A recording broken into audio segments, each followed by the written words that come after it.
हाँ, psychology of money जैसी किताबें न सिर्फ हमारे विचार बदलती हैं, बल्कि हमारे सोचने का नजरिया भी पूरी तरह से बदल देती है। पैसा, जो कभी केवल साधन था, आज हमारे जीवन का केंद्र बन चुका है। क्या आपने कभी सोचा है कि पैसा होने पर भी लोग गरीब कैसे हो जाते हैं, या फिर साधारण से लोग अरबपति कैसे बन जाते हैं? एक घटना सुनाता हूँ। एक टेक्नोलॉजी एक्सपर्ट जिसने वाईफाई राउटर का एक मुख्य हिस्सा डिजाइन किया था, कम उम्र में उसने कई कंपनियां बनाई और बेची। उसकी सफलता की कहानियां सुनकर लोग दंग रह जाते थे, लेकिन उसके पैसे के साथ व्यवहार को देखकर लगता था कि शायद उसने खुद पर यकीन करना ही छोड़ दिया था। वह हर जगह एक मोटी गड्डी के साथ घूमता था, लोगों को दिखाता था और ऐसे घमंड करता था जैसे पैसे के साथ उसका रिश्ता सिर्फ दिखावे का हो। एक बार उसने अपने दोस्तों के साथ सोने के सिक्के समुद्र में पत्थरों की तरह फेंके, मजे के लिए, और कुछ सालों बाद वह आदमी दिवालिया हो गया। दूसरी ओर एक साधारण सा आदमी, रोनाल्ड रीड, वह एक गैस स्टेशन पर काम करता था। 25 साल तक कारें ठीक करता रहा। 17 साल तक एक दुकान में सफाई का काम किया। उसने अपनी जिंदगी का ज्यादातर वक्त बचत और निवेश में लगाया, और जब उसकी मृत्यु हुई तो उसकी संपत्ति $8 मिलियन से ज्यादा की थी। क्या फर्क था इन दोनों में? एक तरफ एक व्यक्ति जो पैसा पाकर घमंडी हो गया और गलत फैसले लेने लगा। दूसरी ओर एक आदमी जिसने साधारण जीवन जिया पर समझदारी और धैर्य से पैसा संभाला। मनी की साइकोलॉजी यही कहती है कि पैसा कमाना सिर्फ बुद्धिमानी का खेल नहीं है, यह आपके व्यवहार और धैर्य पर भी निर्भर करता है। जैसे नेपोलियन ने कहा था, एक जीनियस वही होता है जो आम चीजें तब कर सके जब बाकी लोग अपना आपा खो बैठे। इस घटना में दो बातें बहुत साफ हैं। पहली, पैसे से जुड़ी ज्यादातर समस्याएं हमारे ज्ञान की कमी से नहीं, बल्कि हमारे व्यवहार से जुड़ी होती हैं। दूसरी, अगर आप पैसे के मामले में धैर्य और समझदारी नहीं रखते तो आप जितना भी कमा लें वह टिकेगा नहीं। आप देखिए, रोनाल्ड रीड जैसे लोग हमें सिखाते हैं कि निवेश कोई रॉकेट साइंस नहीं है। उन्होंने ब्लू चिप कंपनियों के स्टॉक्स खरीदे और बस इंतजार किया। यही तरीका है जिसमें छोटे छोटे कदम भी बड़ा परिणाम ला सकते हैं। मगर घटना यहीं खत्म नहीं होती। बात केवल पैसे की नहीं है, बात उस मानसिकता की है जो पैसे के साथ बनती है। पैसा कमाने के साथ एक आदत जुड़ती है घमंड की, और ये घमंड इंसान को अंदर से खोखला बना देता है। आपने सुना होगा, इतिहास खुद को कभी नहीं दोहराता, पर इंसान बार बार वही गलती करता है। ये बात वित्तीय गलतियों पर भी लागू होती है। 2008 का आर्थिक संकट हो या कोई और संकट, ये दर्शाता है कि पैसे के मामले में ज्यादातर लोग भावनाओं के बहाव में बह जाते हैं। मुझे याद है, मॉर्गन हाउसल की किताब में एक जगह लिखा है कि फाइनेंस गणित के नियमों से नहीं, बल्कि इंसानी भावनाओं से चलता है। पैसा जोड़ना तो आसान है, पर उसे संभालना सबसे मुश्किल काम है। आज की शिक्षा प्रणाली हमें पैसे के बारे में वह सिखाती है जो किताबों में लिखा है, मगर यह नहीं सिखाती कि जब बाजार गिरे तो डर के बावजूद अपने निवेश को कैसे संभाले रखें।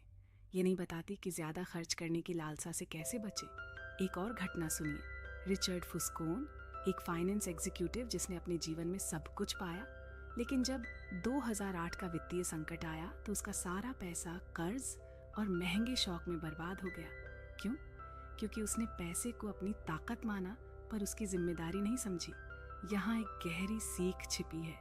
पैसा खुद में अच्छा या बुरा नहीं होता, यह आपकी सोच और व्यवहार को दर्शाता है। पैसा आपके जीवन में वही करेगा जो आप उससे करवाना चाहेंगे। मनी की साइकोलॉजी हमें यही सिखाती है कि वित्तीय सफलता का सीधा ताल्लुक हमारे व्यवहार से है। आपके पास कितना ज्ञान है ये मायने नहीं रखता, मायने रखता है कि आप उस ज्ञान का इस्तेमाल कैसे करते हैं। इसीलिए अगर आप अपनी आर्थिक स्थिति सुधारना चाहते हैं तो सबसे पहले अपने व्यवहार पर ध्यान दें, बचत को प्राथमिकता दें, निवेश को धैर्यपूर्वक करें, और सबसे जरूरी, पैसा आपकी पहचान नहीं है। जैसे वॉरेन बफेट कहते हैं, पैसा कमाना कला है, पैसा बचाना विज्ञान है, और पैसा बढ़ाना पूरी जिंदगी का अनुभव है। चैप्टर 1, पैसे के मामले में लोग जो करते हैं वो कभी कभी अजीब लग सकता है, लेकिन सच्चाई ये है कि कोई भी पागल नहीं है। हर इंसान का अपने पैसे से जुड़े फैसलों का आधार उसकी जिंदगी के अनुभव होते हैं। आइए इसे थोड़ा गहराई से समझते हैं। सोचिए, अलग अलग जगहों पर पले बढ़े लोग, अलग अलग आर्थिक हालात में जन्मे, अलग अलग संस्कार पाए, अलग अलग दौर में बड़े हुए। किसी के माता पिता एक अमीर बिजनेसमैन थे तो किसी ने गरीबी की चादर ओढ़कर अपना बचपन बिताया। किसी ने नौकरी ढूंढने के लिए संघर्ष किया, तो किसी को सुविधाओं की प्लेट पर सब कुछ तैयार मिला। ऐसे में हर कोई पैसे के बारे में अपनी अनोखी समझ लेकर चलता है। मसलन एक गरीब परिवार में पले इंसान के लिए जोखिम और इनाम का मतलब कुछ और हो सकता है, जबकि एक अमीर परिवार में पले इंसान के लिए ये बिल्कुल अलग होगा। 1930 के आर्थिक मंदी से तबाह हुए शेयर बाजार के दलाल का अनुभव 1990 के टेक बूम में कमाई करने वाले इंजीनियर के अनुभव से पूरी तरह अलग होगा। कोई भी चीज वैसी नहीं लगती जैसी दूर से दिखती है। यही बात निवेश और पैसे के मामले में भी सच है। कई बार हम सोचते हैं कि हर कोई सही जानकारी के आधार पर ही पैसे से जुड़े फैसले लेता होगा, लेकिन असलियत में लोग अपने अनुभवों, मान्यताओं और डर से प्रेरित होकर फैसले करते हैं। जॉन एफ कैनेडी ने एक बार कहा था कि उन्होंने महामंदी के बारे में तब जाना जब उन्होंने हार्वर्ड में इसे पढ़ा। उनका परिवार इतना अमीर था कि उनके जीवन पर मंदी का कोई असर नहीं हुआ, लेकिन वही दौर अमेरिका के लाखों लोगों के लिए डर और भूख का दौर था। लोगों के अनुभव ही उनके विचारों को आकार देते हैं। हम वो हैं जो हम अनुभव करते हैं। ये बात फ्रेडरिक लुइस एलन ने अपनी किताब में लिखी थी। अगर आप 1770 में पैदा हुए तो शेयर बाजार ने आपकी जवानी के दिनों में आपको 10 गुना रिटर्न दिया। वहीं अगर आप 1950 में पैदा हुए तो आपको उन सालों में शेयर बाजार से कुछ खास नहीं मिला। अब सोचिए, इन्हीं दो लोगों का नजरिया शेयर बाजार के बारे में कितना अलग होगा। इसी तरह अगर कोई 1960 के दौर में बड़ा हुआ, जब महंगाई ने चीजों की कीमतें 3 गुना कर दी थीं, तो वो आज भी महंगाई को लेकर सतर्क रहेगा। वहीं 1990 में पैदा हुए किसी ने शायद महंगाई के बारे में सोचा भी ना हो। ये बस वक्त और हालात का खेल है। अब सोचिए, गरीबी में जी रहे लोग लॉटरी के टिकट क्यों खरीदते हैं? अमीर लोगों के लिए ये पागलपन जैसा लग सकता है, लेकिन वो गरीब इंसान सोचता है, ये टिकट मुझे उस सपने की झलक देता है जो मेरे पास कभी नहीं रहा। लॉटरी के टिकट बेचने वाले इस सपने को बेचते हैं और लोग इसे खरीदते हैं क्योंकि उनके पास दूसरा कोई विकल्प नहीं दिखता। पैसों की दुनिया नई है। आप सोच रहे होंगे कैसे? तो सुनिए, सेवानिवृत्ति, रिटायरमेंट का विचार जो आज हर किसी के लिए आम लग सकता है, असल में सिर्फ 2 पीढ़ी पुराना है। 1940 से पहले ज्यादातर लोग तब तक काम करते थे जब तक उनके शरीर ने साथ नहीं छोड़ दिया। 1978 में पहला 401 के प्लान बना और 1998 में रॉथ IRA। इससे पहले लोग बचत और निवेश की बात शायद ही सोचते थे। आज हम सोचते हैं कि हर कोई पैसे बचाना और निवेश करना जानता होगा, लेकिन हकीकत ये है कि हम सभी इस खेल में नए हैं और इसीलिए गलतियां करना आम है। अब सोचिए, बिल गेट्स अमीर कैसे बने? उनके पास माइक्रोसॉफ्ट जैसा आइडिया था, लेकिन क्या सिर्फ आइडिया काफ़ी था? नहीं, वो उस वक्त पैदा हुए जब टेक्नोलॉजी का दौर शुरू हो रहा था। अगर वो 10 साल पहले या बाद में पैदा होते तो क्या उनके आइडिया को वही सफलता मिलती? शायद नहीं। बिल ग्रॉस, जो एक मशहूर बॉन्ड मैनेजर हैं, ने एक इंटरव्यू में कहा था कि अगर वो 1 दशक पहले या बाद में पैदा हुए होते तो उनका करियर बिल्कुल अलग होता। वो ऐसे वक्त में बड़े हुए जब ब्याज दरें गिर रही थीं और बॉन्ड्स में पैसा लगाना फायदेमंद था, लेकिन उनके पिता की पीढ़ी ने महंगाई के द्वार को झेला था और उनके लिए बॉन्ड्स का मतलब सिर्फ नुकसान था। पैसों के मामले में हर किसी का सफ़र अलग है। हम सभी अपने अनुभवों से बंधे हुए हैं और यही कारण है कि जो एक के लिए समझदारी है वो दूसरे के लिए पागलपन लग सकता है। लेकिन एक बात याद रखिए, पैसा वो भाषा है जिसे हर कोई अपनी समझ के मुताबिक बोलता है। इसलिए जब भी आप किसी के पैसों से जुड़े फैसले को जज करने का मन बनाएं, तो पहले उनके जूते में चलकर देखिए, उनके अनुभवों को समझने की कोशिश कीजिए। तभी आप समझ पाएंगे कि उनके फैसले में तर्क है।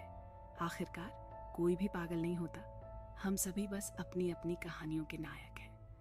चैप्टर्स 2, जिंदगी में हर कामयाबी और नाकामयाबी के पीछे सिर्फ मेहनत या काबिलियत का हाथ नहीं होता। किस्मत और रिस्क, ये 2 अदृश्य ताकतें हैं जो हमारी जिंदगी की घटना का रुख तय करती हैं।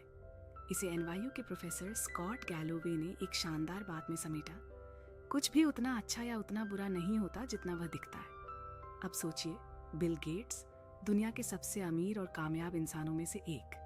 उनकी सफलता की घटना हम सब जानते हैं, लेकिन शायद आप ये नहीं जानते कि उनकी जिंदगी में ऐसा कौन सा चमत्कार हुआ जिसने माइक्रोसॉफ्ट की नींव रखी। ये चमत्कार 1968 में हुआ, जब बिल गेट्स केवल 13 साल के थे। उस वक्त वह सेटल के पास के एक प्राइवेट स्कूल, लेकसाइड स्कूल में पढ़ रहे थे। अब इस स्कूल में ऐसा क्या खास था? दुनिया भर में उस समय केवल गिने चुने स्कूलों के पास कंप्यूटर थे और उन गिने चुने स्कूलों में से एक था बिल गेट्स का स्कूल। लेकिन वह कंप्यूटर भी वहाँ कैसे आया, ये एक अद्भुत घटना है। स्कूल के एक टीचर जो द्वितीय विश्व युद्ध के दौरान नेवी पायलट रह चुके थे ने यह समझ लिया था कि भविष्य कंप्यूटर का है। उन्होंने स्कूल की मदर्स क्लब से निवेदन किया कि वे अपनी सालाना फंडिंग से एक कंप्यूटर किराए पर लें और बस $3000 में स्कूल को टेलीटाइप मॉडल 30 मिल गया। अब सोचिए 1968 में जब दुनिया के बड़े विश्वविद्यालयों के पास भी इस स्तर का कंप्यूटर नहीं था, तब 13 साल के बिल गेट्स को यह सुविधा मिल गई। वह और उनके साथी पॉल एलन दिन रात उस कंप्यूटर के साथ प्रयोग करते थे और यहीं से उनकी सफलता की घटना शुरू हुई। लेकिन इस पूरी घटना में एक बात समझिए, दुनिया के 30 करोड़ स्कूली बच्चों में केवल 300 ऐसे छात्र थे जिन्हें यह मौका मिला। बिल गेट्स ने खुद 2005 में कहा था, अगर लेक साइड नहीं होता तो माइक्रोसॉफ्ट भी नहीं होता। अब घटना का दूसरा पहलू देखिए। बिल गेट्स के सबसे अच्छे दोस्त केंट इवांस, जो उतने ही होनहार और महत्वाकांक्षी थे, लेकिन उनकी जिंदगी ने एक अलग मोड़ लिया। बिल और केंट दोनों मिलकर स्कूल की मुश्किल समस्याओं के लिए कंप्यूटर प्रोग्राम बनाते थे। दोनों का सपना था कि वे बड़े बड़े बिजनेस संभालेंगे, लेकिन किस्मत को कुछ और ही मंजूर था।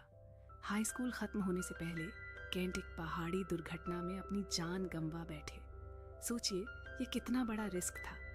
एक तरफ बिल गेट्स को एक असाधारण मौका मिला और दूसरी तरफ केंट इवांस ने अपनी जिंदगी खो दी। यहीं पर सवाल उठता है, क्या सफलता और असफलता मेहनत का नतीजा होती है या फिर इसमें किस्मत और रिस्क का भी बड़ा हाथ होता है?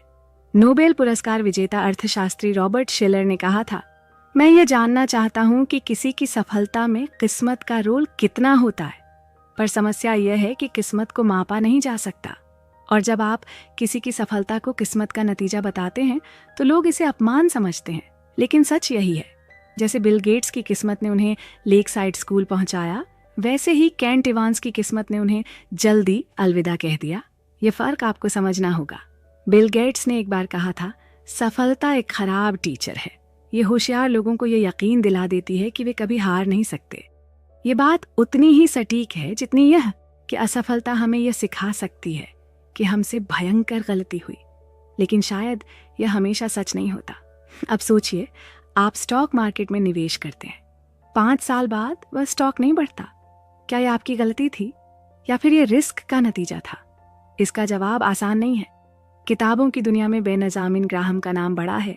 उन्हें आधुनिक निवेश का जनक कहा जाता है, लेकिन उनकी ज्यादातर सफलता एक कंपनी GICO के शेयरों से हुई जो उनकी अपनी बताई नियमावली के खिलाफ थी।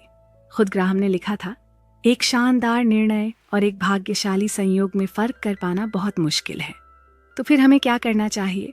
सबसे पहले सफलता को बहुत गंभीरता से न लें और असफलता को भी। जब आप किसी की घटना सुनते हैं तो उसकी काबिलियत के साथ साथ उसकी किस्मत और रिस्क को भी समझिए। चैप्टर 3, ये चैप्टर हमें एक बेहद महत्वपूर्ण चीज सिखाता है। कितना काफी है? एक बार एक आलीशान पार्टी में, जिसे एक अरब पति ने आयोजित किया था, मशहूर लेखक कर्ट वॉनेगट ने अपने दोस्त जोसेफ हेलर से कहा कि उनका मेजबान, जो एक हेज फंड मैनेजर था, एक ही दिन में उतना कमा लेता है जितना हेलर ने अपनी पूरी जिंदगी में अपनी मशहूर किताब Catch-22 से कमाया था। हेलर ने मुस्कुराते हुए जवाब दिया, हाँ, लेकिन मेरे पास वो चीज है जो उसके पास कभी नहीं होगी, काफी। ये शब्द काफी एक गहरे सत्य की तरफ इशारा करते हैं और यही विचार हमें सोचने पर मजबूर करता है कि आखिरकार काफी का मतलब क्या है।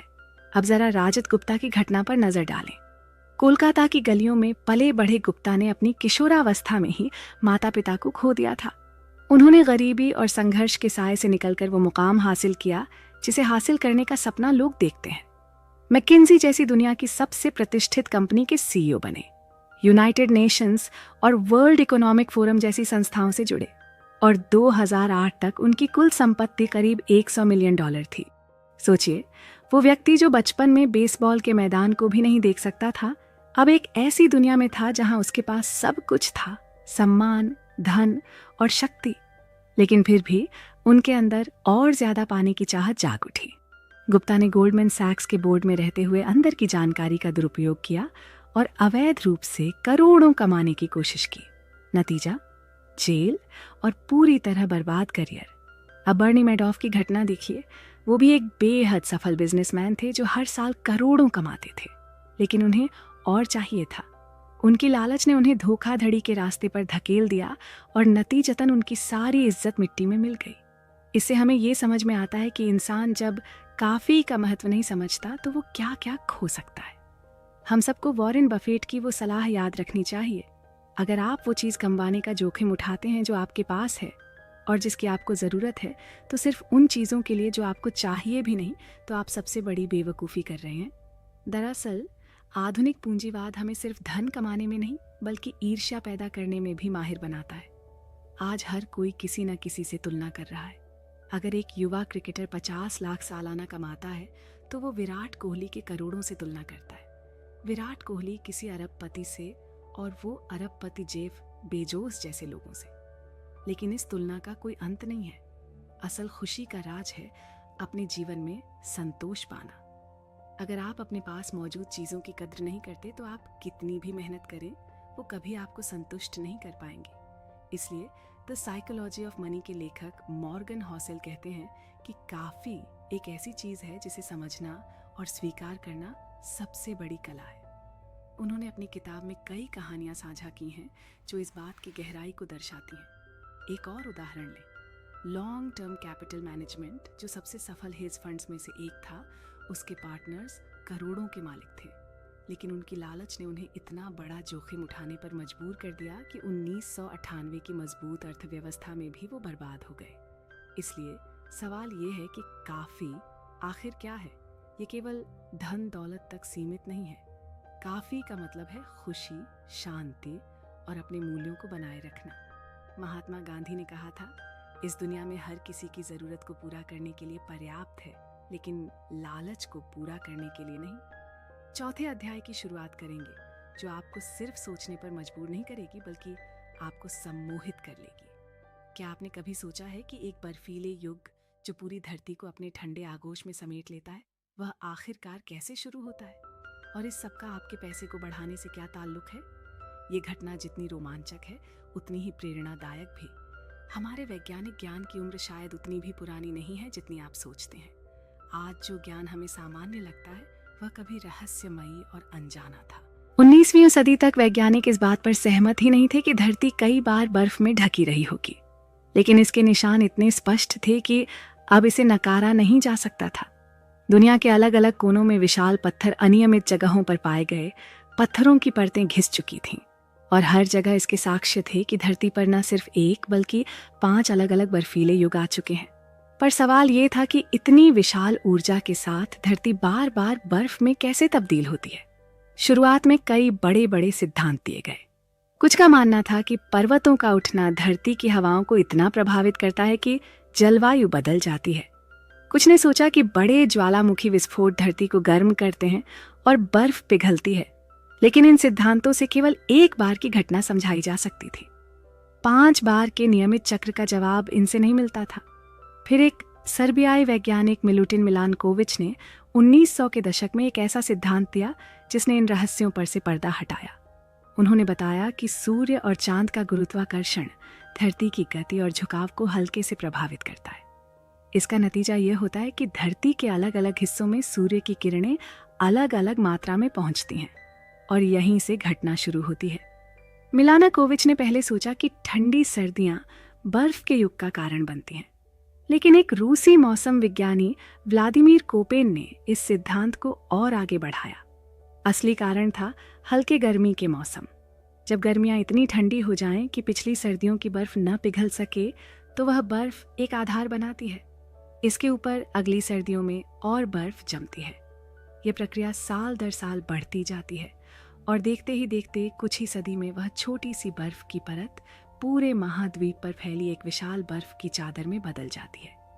इसी तरह जब गर्मियां ज्यादा गर्म हो जाती हैं तो यह प्रक्रिया उल्टी दिशा में चलती है और बर्फ पिघल जाती है। इससे हमें क्या सीख मिलती है? यही कि छोटे छोटे बदलाव भी बड़े बड़े नतीजे दे सकते हैं, और यही सिद्धांत पैसे पर भी लागू होता है। अब बात करते हैं वॉरेन बफे की। ये नाम आपने सुना ही होगा। वह दुनिया के सबसे अमीर निवेशकों में से एक हैं, लेकिन उनका असली राज्य क्या है? क्या यह उनकी निवेश कला है या कुछ और? उनके बारे में 2000 से भी ज़्यादा किताबें लिखी गई हैं, लेकिन उनमें से ज़्यादातर एक बेहद सरल बात को नज़रअंदाज कर देती है। वॉरेन बफे की संपत्ति का बड़ा हिस्सा उनकी उम्र के 50वें साल के बाद आया। उनके 84.5 अरब डॉलर के नेटवर्थ में से 84.2 अरब डॉलर उन्होंने 50 के बाद कमाए। असल में उनके निवेश का असली राज ये है कि उन्होंने इसे बचपन से शुरू किया और जिंदगी भर बनाए रखा।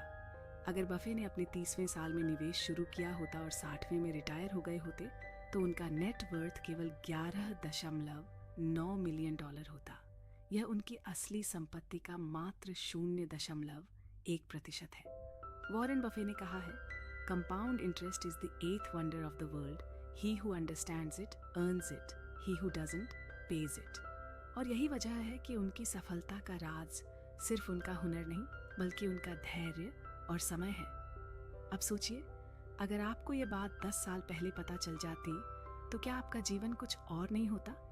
यही वजह है कि कंपाउंडिंग को समझना बेहद जरूरी है। ये सिर्फ पैसे में ही नहीं, जीवन के हर क्षेत्र में लागू होती है, चाहे वह ज्ञान हो, स्वास्थ्य हो या रिश्ते। एक और उदाहरण लें। दुनिया के सबसे बड़े निवेशकों में से एक जिम साइमन ने 1988 से 66% वार्षिक रिटर्न अर्जित किया है। ये वॉरेन बफे के 22% से 3 गुना ज्यादा है। फिर भी साइमन की संपत्ति 21 अरब डॉलर है, जबकि बफे की 84 अरब। क्यों? क्योंकि साइमन ने निवेश करना देर से शुरू किया। कंपाउंडिंग का जादू यही है। ये उन लोगों को इनाम देती है जो धैर्य रखते हैं और लंबी अवधि के लिए निवेश करते हैं। जैसे बर्फ का युग एक हल्की गर्मी से शुरू होता है, वैसे ही आपकी वित्तीय यात्रा छोटी छोटी बचतों और निरंतर निवेश से शुरू होती है। इसलिए अगर आप अमीर बनना चाहते हैं तो बड़े जोखिम लेने की जगह नियमितता और धैर्य पर ध्यान दें। The best time to plant a tree was 20 years ago. The second best time is now. इस चीनी पैसे कमाना एक हुनर है, लेकिन पैसे बचाए रखना एक कला है। इस बात को समझना जरूरी है कि पैसा कमाने की कला आपको अमीर बना सकती है, लेकिन उसे संभालने की कला ही आपको लंबे समय तक समृद्ध रखेगी। ये घटना है 2 निवेशकों की, जो न सिर्फ अपने समय के महान लोग थे बल्कि उनकी जिंदगी के सबक आज भी हमें प्रेरित करते हैं। जरा सोचिए, 1929 का समय है, बाजार में हाहाकार मचा हुआ है। उस समय के सबसे चर्चित शेयर बाजार व्यापारी जेसी लिवरमोर ने एक ऐसा दांव खेला जिसने उन्हें रातों रात अमीर बना दिया।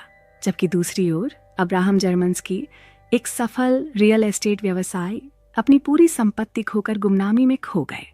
ये दोनों ही अपनी जगह पर शानदार थे, लेकिन उनका अंजाम बिल्कुल अलग था। जेसी लिवरमोर ने 1929 की शेयर बाजार गिरावट से पहले सोच समझकर बाजार पर शॉर्ट लगाया था, यानी उन्होंने दांव लगाया था कि बाजार गिरेगा। और जब यह सच हुआ तो वह अरबों कमाकर अपने समय के सबसे अमीर लोगों में शामिल हो गए। उनकी पत्नी डोरोथी ने जब डरते डरते उनसे पूछा कि क्या हम बर्बाद हो गए हैं, तो उन्होंने मुस्कुराते हुए जवाब दिया, नहीं डार्लिंग, मैंने अपनी जिंदगी का सबसे अच्छा दिन देखा है। अब हम जो चाहें कर सकते हैं। वहीं दूसरी ओर अब्राहम जर्मन्स्की, जो रियल एस्टेट के बादशाह माने जाते थे, बाजार गिरने से पहले अपनी सारी पूंजी शेयरों में लगा चुके थे। और जब बाजार ढहा तो उनकी सारी मेहनत पानी में बह गई। हताशा में वह गायब हो गए और उनकी घटना वहीं खत्म हो गई। अब यहाँ सोचने वाली बात यह है कि जेसी ने पैसे कमाए, लेकिन उसे संभाल नहीं पाए। कुछ साल बाद अति आत्मविश्वास और गलत फैसलों ने उन्हें कर्ज के जाल में फंसा दिया। उनकी हालत इतनी बिगड़ गई कि उन्होंने अपनी जिंदगी खत्म कर ली। ये घटना हमें यह सिखाती है कि पैसा कमाना तो मुश्किल है ही, लेकिन उसे संभालना और भी ज्यादा कठिन है। पैसे को बचाने की कला एक ही शब्द में समझाई जा सकती है, जीवित रहना। मॉर्गन हॉसल की मशहूर किताब द साइकोलॉजी ऑफ मनी में लिखा है, पैसे को संभालने का सबसे बड़ा नियम यह है कि आप उसे खोने की स्थिति में न आए। सफल लोगों का रहस्य वॉरेन बफेट को कौन नहीं जानता। उनका नाम सुनते ही दिमाग में अरबों डॉलर की संपत्ति और महान निवेशक का चेहरा उभर आता है। लेकिन क्या आप जानते हैं बफेट की सफलता का सबसे बड़ा राज क्या है? वह जिंदा रहे। उन्होंने 14 आर्थिक मंदियों का सामना किया। उन्होंने न कर्ज लिया, न ही घबरा कर अपने शेयर बेचे। उनके पास एक लंबी अवधि की सोच थी और यही वजह है कि उनका नाम आज भी महानतम निवेशकों में गिना जाता है। लेकिन ये केवल बफेट की बात नहीं है। चार्ली मुंगर और रिक ग्वेरिन उनके दोस्त थे। रिक भी बफेट और मुंगर जितने ही होशियार थे, लेकिन एक गलती ने उन्हें पीछे छोड़ दिया। उन्होंने जल्दी अमीर बनने के चक्कर में कर्ज लिया और बाजार में गिरावट आते ही सब कुछ गंवा दिया।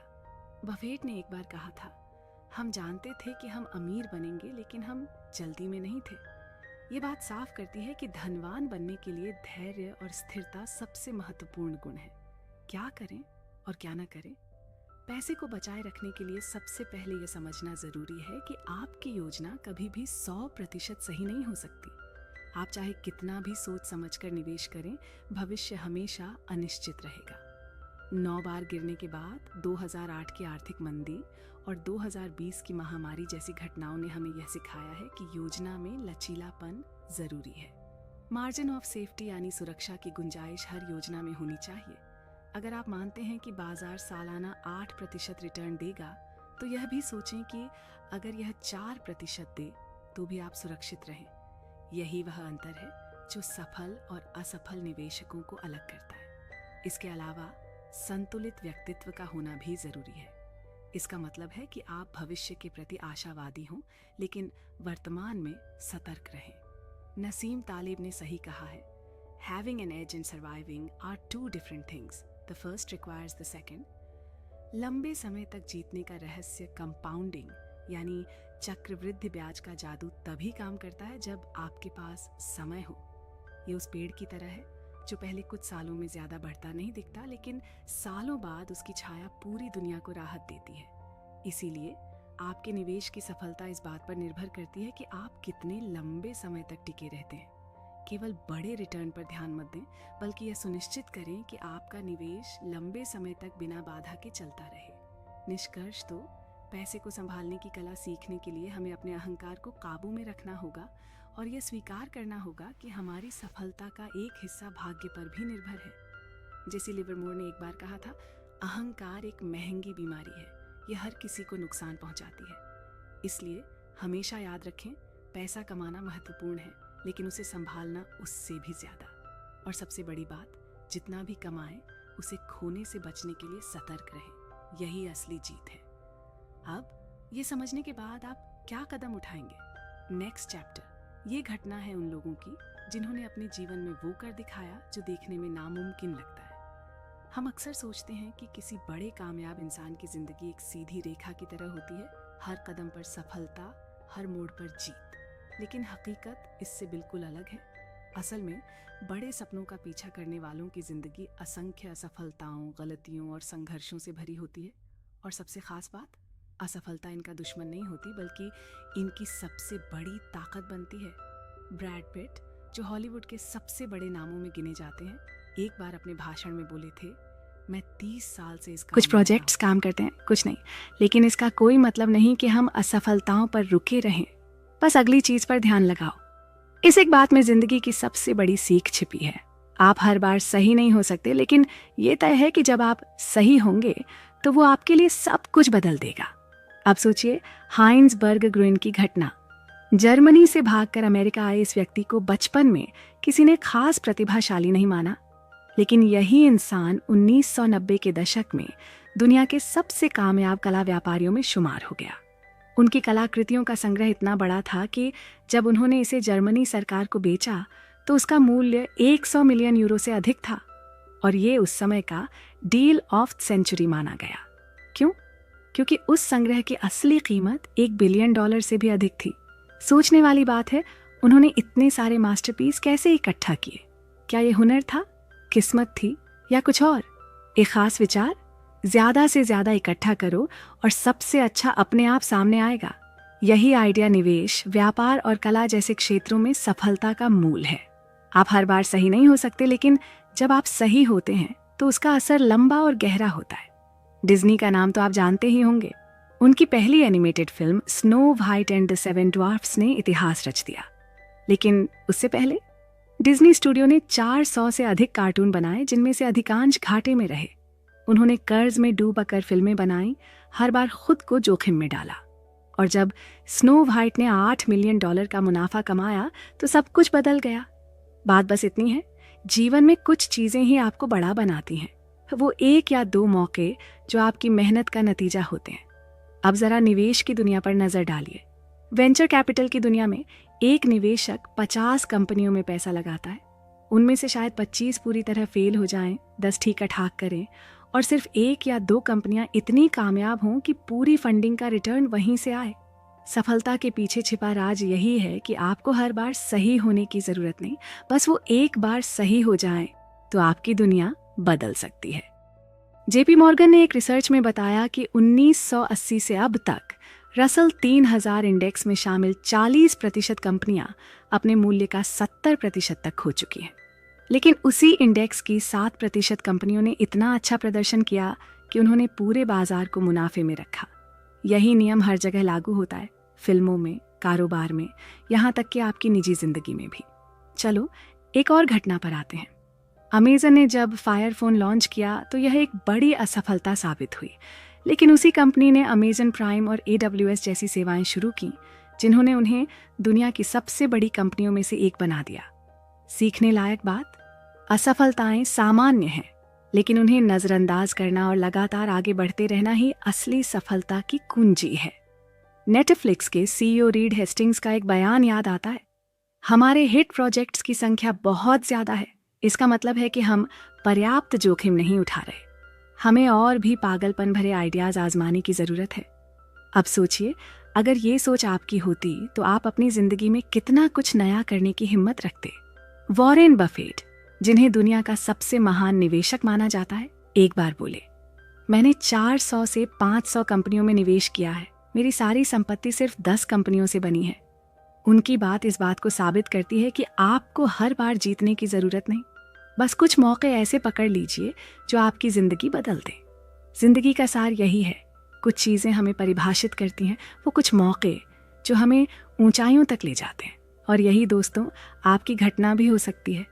आपके जीवन का हर दिन आपके लिए महत्वपूर्ण नहीं होगा, लेकिन कुछ दिन, कुछ फैसले सब कुछ बदल देंगे।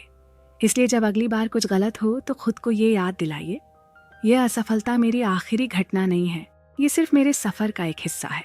क्योंकि असली घटना तो वही होती है जो हर असफलता के बाद भी लिखी जाती है।